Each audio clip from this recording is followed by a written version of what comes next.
వంకాయ వేయించుకున్నానండి. ముందుగా బాండి పెట్టుకుని నూనె వేసుకుని వంకాయలు వేసానండి.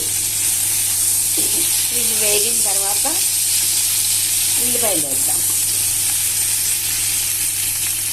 ఇవి వేగుతున్నాయి చూడండి. సగమే మగ్గాలి. సగం మగ్గిన తర్వాత ఉల్లిపాయలు వేసుకుందాము. ఉల్లిపాయలతో పాటు వంకాయలు కూడా వేగుతాయి కదండి. కొంచెం మగ్గిన తర్వాత కొంచెం ఉప్పు,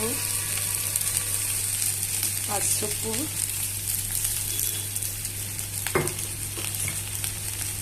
కారం, అంతేనండి. మగ్గిపోతే రెడీ అయిపోయినట్టే.